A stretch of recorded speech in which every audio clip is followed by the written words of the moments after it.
Would like to invite the chairpersons, Dr. Vishwanath K, who is the Professor of Medicine at MS Ramaiah Medical College and Hospital, and Dr. Mohan Kumar, who is the Assistant Professor of Geriatric Medicine, BMC, and also the API Karnataka Secretary. We welcome you on stage, doctors.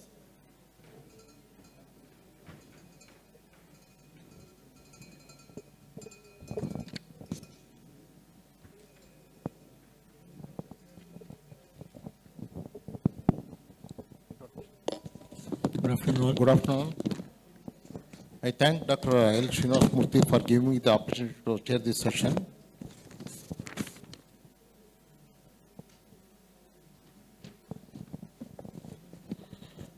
I invite Dr. Arvind Gupta. Dr. Arvind Gupta has fellowship in American College of Endocrinology, fellowship in College of Physicians, fellow in Madras Science Foundation, and he has got various awards and orations, RSSJ oration, gold medal Hyderabad 2008, Professor Naresh Bahu oration, Rajasthan RSSJ Ajmer 2017. He is the executive member of National RSSJ and President-elect Indian Society of Chronomedicine. He is the chairman of Indian Society of Hypertension, chairman of Innovative Physicians Forum Rajasthan chapter, chairman Lipid Association of India Rajasthan chapter, and past chairman of RSSJ Rajasthan. He is the organizing secretary for 31st annual conference of RSSJ 2003. He is the associate editor, International Journal of Diabetes in Developing Countries. Over to you, sir. Thank you very much, chairpersons. And at the outset, I thank Dr. Srinivas Murthy.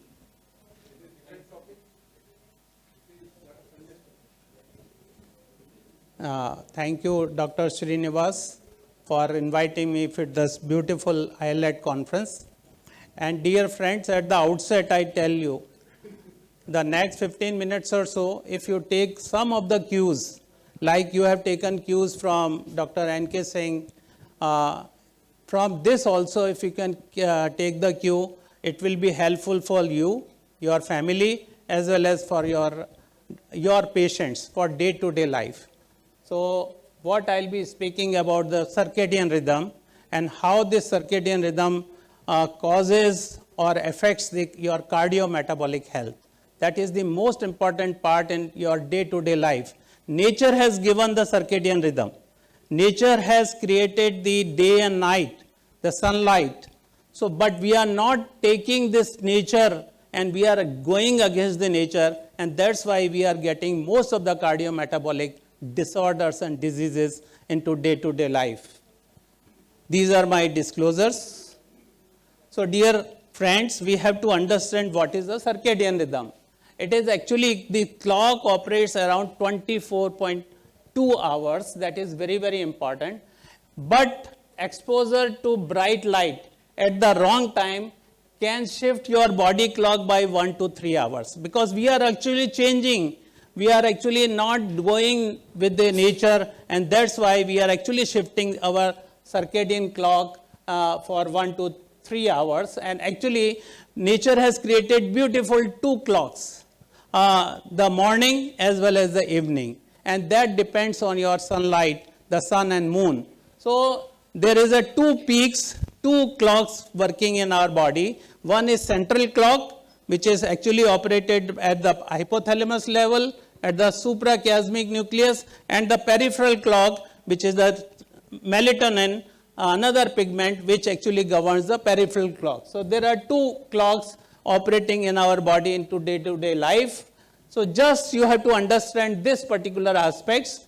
So there is what is the circadian rhythm? It is an intrinsic period. Actually, individual circadian clock runs around 24.2 hours, around sort of that. So there is a morning cortisol peak. I'll give you how this morning cortisol peak occurs and how the evening melatonin peak occurs. So what happens? There is a morning cortisol peak around 6 to 8 a.m.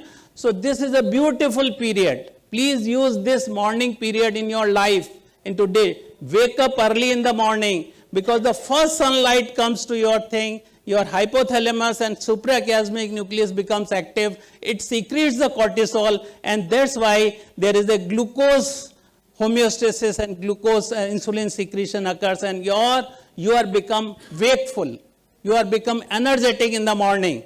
Whole night you are sleeping, you are lazy. But the morning, the moment this sunlight comes to your body through the retina, and then you become so much of active, and whole day you become active because of your cortisol peak.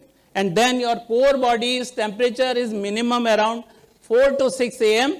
At that time, the core body temperature is minimum.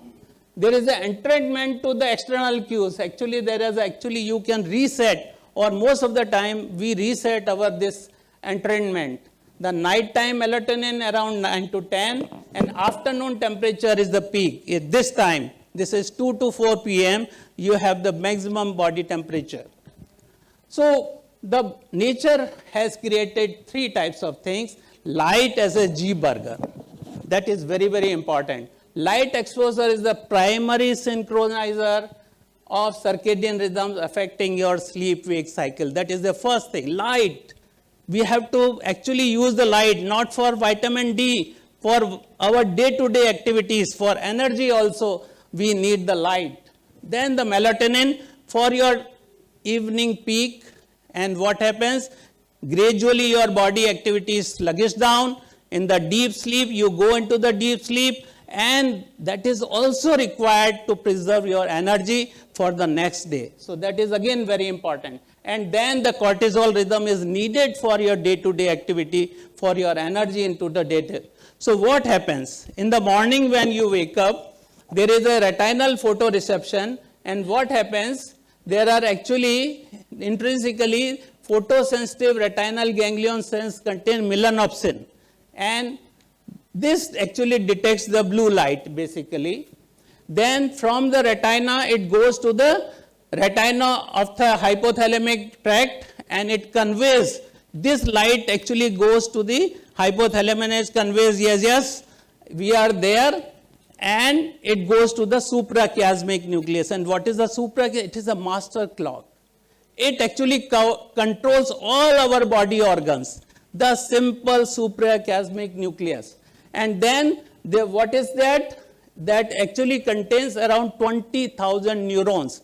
So once the light goes through the retino-hypothalamic tract to the hypothalamus, the 20,000 neurons, they become integration, and then they send all these things, they radiate the signal to all our periphery, whether the brain, adipose tissues, or muscles, and all the body organs, the periphery, then they goes to the periphery, and then there is a peripheral entrainment, and then whole body alignment occurs. So that is how the circadian rhythm works.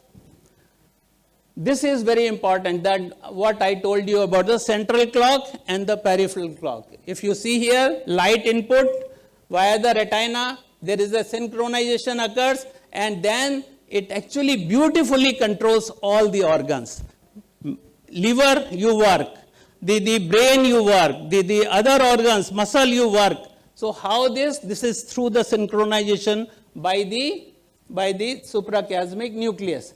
But suppose you have the very good alignment, clock alignment, then your metabolic activity is very good, your endocrine functions will work very well, your cardiovascular function and DNA repairs very fast when you have the alignment.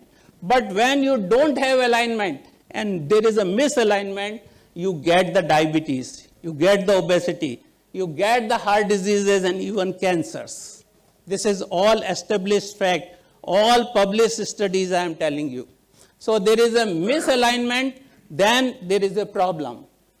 So there is a light-driven circadian regulation, and what I told you very importantly, this is through your light exposure, it goes through the retinal ganglion cells, through the melanopsin, then retino-hypothalamic tract goes to the suprachiasmatic nucleus, there is a pineal gland, and melatonin is secreted, and you have a beautiful sleep-wake cycle here, and it actually controls your arousal, rapid eye movement sleep, the timing, and of course consolidation in your thoughts also. So this is what a circadian rhythm is there. And if you see here, after the cortisol secretion begins in the morning, insulin secretion occurs with the first meal timing, and that gives you energy. Elevated testosterone around 9 a.m., peak alertness is around 10 a.m. So if you want to have a real good decisions doing in the morning around 10 a.m., I think that is the best period for your, if you want to do something very important thing, then you can have the around 10 a.m. And there is the greatest cardiovascular and skeletal muscle strength, Dr. Singh. Dr. Singh, this is the best time here in the evening period, and there is a debate always that what is a good period for exercise, morning or evening. So this time you have the best skeletal muscle strength, evening time.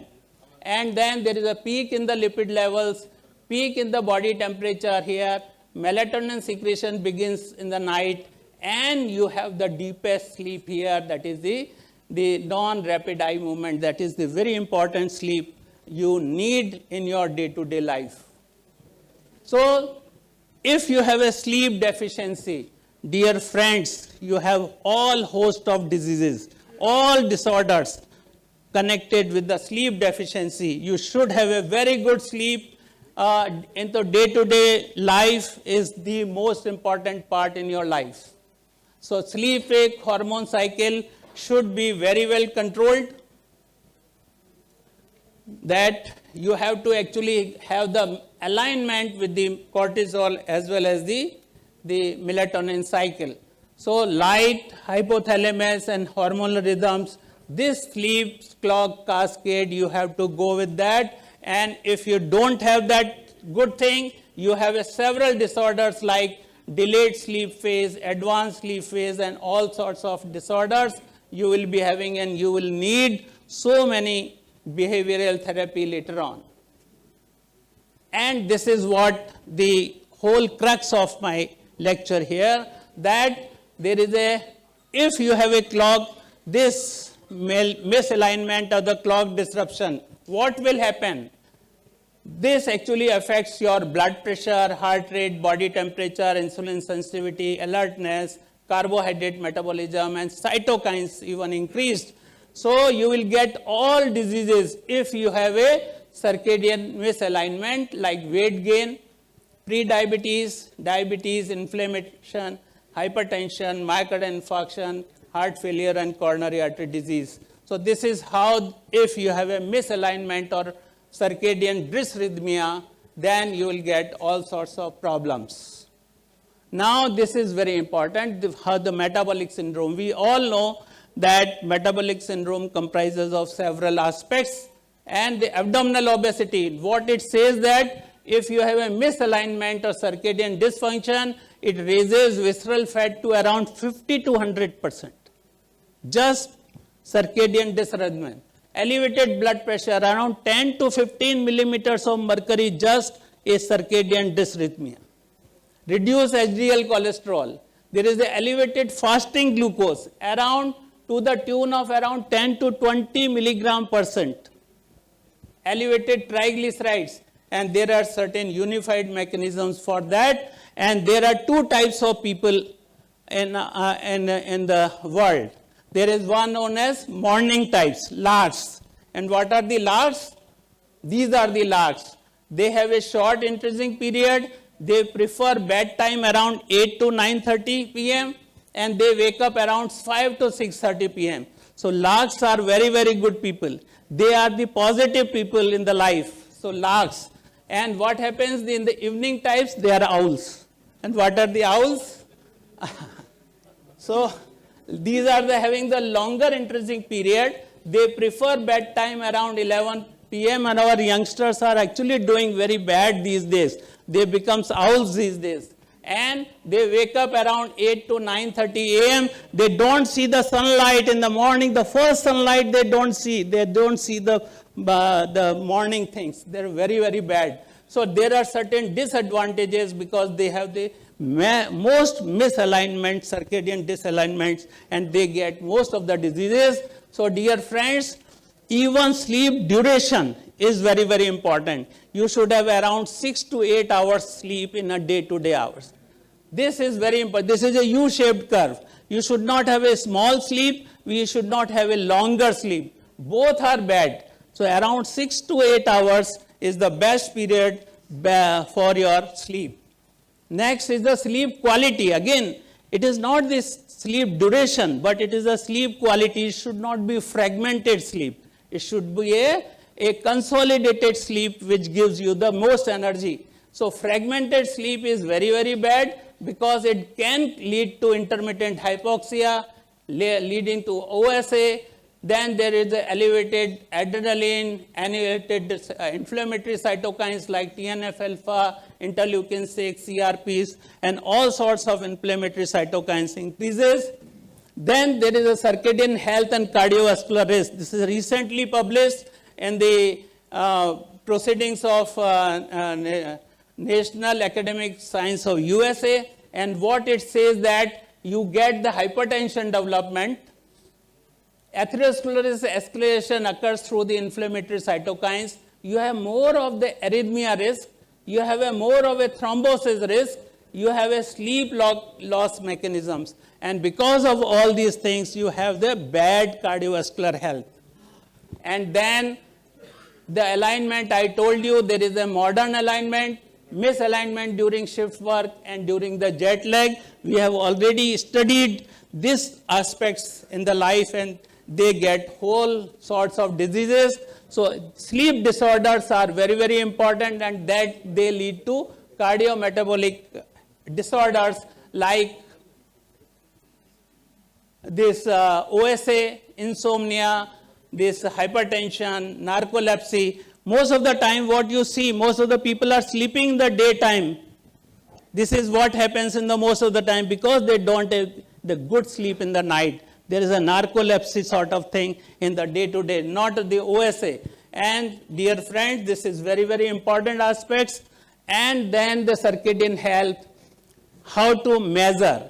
We have several methods, like for the skeletal muscles, you are told about the DEXA and the BIA. Like here, it is the polysomnography is the gold standard test, which what it does, it actually tests so many things. And this is for OSA, narcolepsy, and so many important diseases we can diagnose by the polysomnography. But there is another test is known as home sleep apnea testing, SSAT, and that also a very cheaper method of doing the OSA and other tests. And another is the actigraphy, which is again a wrist movement over 7 to 14 days and sleep-wake schedule, and then we test according to the sleep-wake cycle. So what are the intervention? I have told you the bad aspects of the circadian dysrhythmia. But what is the intervention? Intervention is the first thing is that it is the blue light, which is very, very important. Behavioral integration. We have to let the people understand about the sleep-wake cycle and circadian rhythm. And there is the intensity and wavelength. I will give you this is very important. And I think you can take the cue from this slide. Sleep hygiene is the first and foremost important intervention in your day-to-day life. This is very important thing. Another is maintain consistent sleep-wake schedule within 30 minutes. आज ये रात को late सो गए, कल जल्दी सो गए, intermittent, please do not do. Take your time on a day-to-day basis, same time always on a day-to-day. Your body clock will recognize your metabolic activities. Otherwise, your clock will not recognize. Then there is a bedroom complete darkness. Again, very, very important thing. That your temperature should be around 18 to 20 degrees. That is the maximum the temperature which can give you the best sleep. And then pre-sleep routine. That is again very important.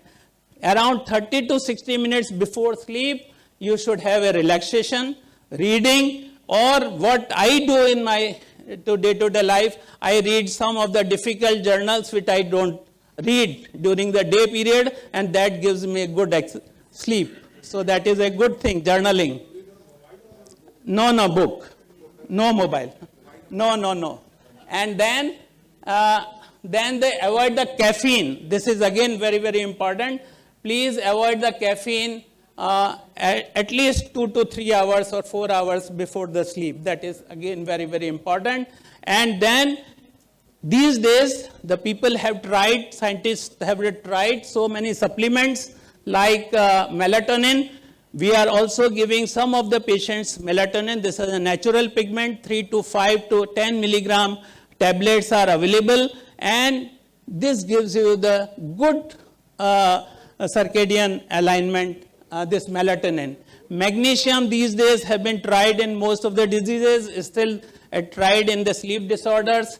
Valerian root, there are few commercial companies are coming with this type of commercial preparations. Other agents like glycine, L-theanine, these are also being tried. Some of the passion flower has been tried. And the emerging drug in future will be a tasimelteon, which is non-24 hour. It is a melatonin agonist, and this is a clock gene modulator, which has the hypocretin agonist in the development. This in the future, we may have these types of drugs in the future, and they have all the clinical effectiveness. Melatonin reduces your sleep latency. Cognitive behavior therapy has been tried. There are several advantages of melatonin, but there are certain limitations. It does not give. You have to go with the this circadian rhythm, not with the medications. So my clinical pulse in the this is the last slide. And I think this is again a very important, you have to take the cue from this. Morning bright light is very, very important. Wake up early in the morning, take the sunlight, you will have the cortisol peak, and you will have a very good energy whole day if you are taking this early morning light as a light Z burger. This is one. Second thing is the breakfast within 1 hour. It should have the high protein. I told you, protein is very, very important. It should not be more of the carbs, but more of the proteins in the breakfast. That synchronizes your peripheral clock. If you have a very good breakfast, your peripheral clock, your BMAL is brain, adipose tissues, muscle, and liver. They should work in a alignment. That should be done by the good protein breakfast.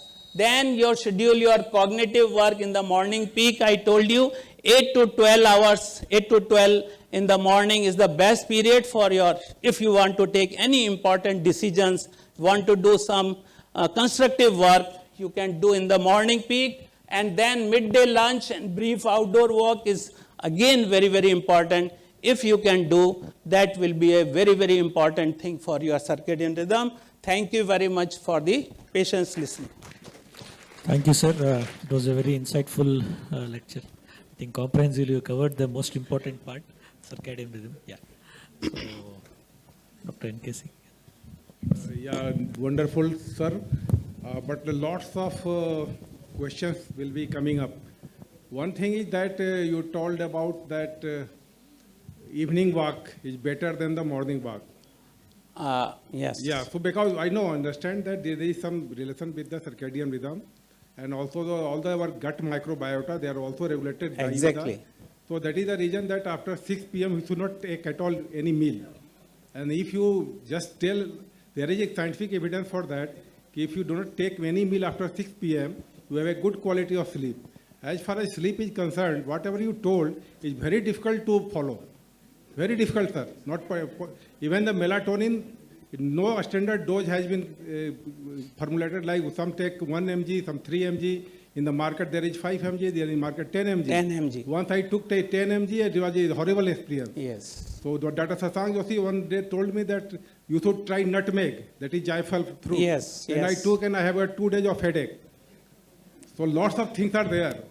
So I think one very important piece of thing which I suggest, that Yoga Nidra, there are lots of evidence is coming up. Yoga Nidra, if you do at the evening time, as you told, that will be better. And one piece of question Dr. Sanjay Agarwal was curious to know that you told that testosterone peaks at 9 a.m.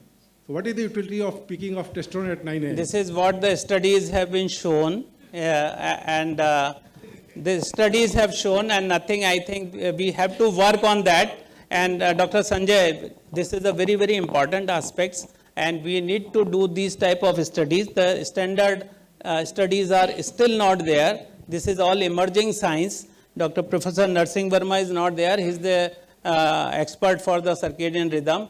And it is very important, through the RSSDI or through our own forum, we have to do this type of studies. Still, we don't know the clinical implications of that testosterone. And another thing about the skeletal muscles, that is again very important. But I think there is nothing standard about all these things. I told you all the non-pharmacological measures. Melatonin and other valerian roots and all these things, nutmeg and every other things have been tried. But I think non-pharmacological measures are still the best. Previously हमारे जो पुराने लोग थे वो तो try करते थे, रात को दूध पीते थे, something, relax रहते थे. But we are not doing these days. We are seeing the TV in the night. पूरे टाइम में सीरियल देखते रहते हैं, कभी हॉरिबल सीरियल दे रहे हैं, कभी कुछ सीरियल देख रहे हैं. So this is very, very bad for your cardiometabolic health. We always blame for कि हमें डाइट गलत हो गया, हमें स्ट्रेस हो गया, हमें ये हो गया. But we never think that we are having we are going against the nature. So circadian rhythm, we have to go with the circadian rhythm. That is a natural process. That should not be an unnatural process. That is my point of keeping. Dr. Gupta, I have a statement Yes. and a question for you. Yes, sir. You mentioned about owls and larks. Yes, sir. Larks live for a very short period. Yes. Owls live a longer period. According to psychology, larks are not intelligent. They're just hardworking. Yes. Owls are innovative and very intelligent. Absolutely. This is a statement. Sir, really. Sir, our youngsters, this we have to give to our youngsters. They are actually waking late in the night, midnight snacks. Zomato and Swiggy ka maximum jo karte hain, they are actually, youngsters are taking the midnight snacks. I just, yesterday I read in the paper that midnight snacks, Zomato and Swiggy has the highest business in the night, around 12 o'clock. That is The a very, second very thing, bad sir, thing. Second one is, the psychozoology says there are 4 types of animals: lions, bears, wolves, and dolphins. Lions early to rise by 2 p.m., they are lazy. They don't eat. Bears late to rise, eat till 6 p.m. and they are done. Wolves, they start their work at 6 p.m. it seems. And dolphins, they sleep, they get up, they sleep, they get up. All of them live longer. But still I think. The question, the statement done, question is, what if I sleep at 1 a.m., get up at 8 a.m. every day for the last 30 years? Do you think I will get diabetes? No. Because you are doing regularly on the same time, so that regularity actually maintains your circadian rhythm. You have reset your clock. That is also possible. Our Rishi Munis and everything, they reset their clock. Like you have already reset your clock. Then is okay. But most of the time, most of the people do not have that reset. They are very irregular. And that irregularity makes all these things very different. That is the very important. So just one point, it was an excellent session and everything covered so well. One point that yes, sleep alignment is very important.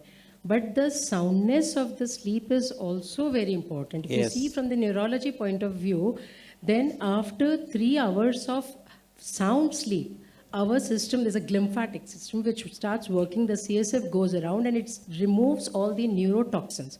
This beginning, we can think it's something like a washing machine. When you go to sleep, you have switched it on, but it does not become on for 3 hours. It doesn't start. It will start after 3 hours of sound sleep. And then the washing away of all the neurotoxins will occur, like the amyloid, which is responsible for Alzheimer's, and so many other toxins are there. And they begin to get washed off.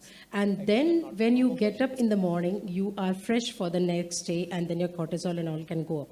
So the point is that a sound sleep becomes very important. If one sleeps and gets up at another 2 hours or so, this will not happen. Yes. Another thing for sleeping well, what it is said as per the neurologist point of view is that before sleep, for at least 1 to 1.5 hours, we should not think or do anything which, involves our brain significantly. So like reading or something very simple if you want to do, we can do, or else a light music, that should be done so that gradually you go off to sleep. If you do something, immediately the cortisol goes up. Once the cortisol goes up, the sleep goes off. That's what happens. That is the point. Active thinking, active work, because melatonin is there, it sluggish down your activities, and you are doing some active work, then you actually disrupt your clock. Another thing is this, two types of sleep, REM sleep, rapid eye movement sleep, and NREM, non-rapid eye. Non-rapid eye movement for 15 to 20 minutes is more than sufficient for doing, Dr. Shekhar. NREM sleep for even 15 to 30 minutes, 15 minutes to 30 minutes is sufficient for your day-to-day activities, like what we heard about our Modi ji. They have very less sleep, but with the quality of sleep, as Dr. Swati has told, the quality of sleep for those people are very, very good. They have the very good NREM sleep. They develop the NREM sleep, and I think they are very, very active, and you see what they are doing for our country. Thank you very much, sir. I think interesting topic, so we'll have more questions. Lack of Thank time. you. Thank you so very much to the speakers and the chairperson. We would request you to move to the selfie area, which is outside the hall.